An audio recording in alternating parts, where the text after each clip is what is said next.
আজকে আর একটা নতুন কথা নিয়ে আসলাম। কথাটা হলো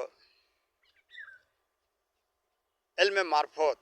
মারফত যে বস্তুটা আমরা বলি, এই মারফত বস্তুটা হলো আবেদ শক্তির কর্ম, আল্লাহর রাজ রহস্য।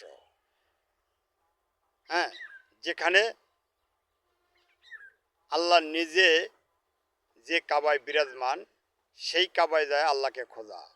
তাই সেটা হচ্ছে মানব দেহের ভিতরে তাকে খুঁজে বের করা, এলমে মারফত।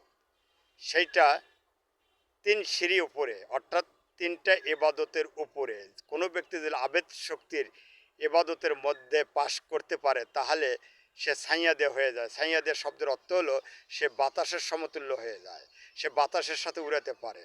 তা আবেদ শক্তির কর্মটা হলো মানব দেহের মধ্যে। এখন মানব দেহের মধ্যে যে কর্ম করবেন, কিন্তু আপনার গুরু যদি কামেলদার না থাকে, তাহলে এই কর্ম আপনার সঠিক হবে না। আর গুরু যদি কামেলদার থাকে, তাহলে এই মানব দেহের ভিতরে যে কাবাব, যে মসজিদ আছে, ওই মসজিদে যেভাবেই আপনি কর্ম করেন, আপনার গুরু সত্য থাকলে আপনার কর্ম সত্য হবে, আপনি বাতাসের সাথে চলাফেরা করতে পারবেন। আর যদি আপনার গুরু যদি কামেলদার না থাকে, তাহলে আপনিও ওই কর্ম করতে যায় কাফের সমতুল্য হয়ে গেলেন। কথাটা মনে রাখবেন।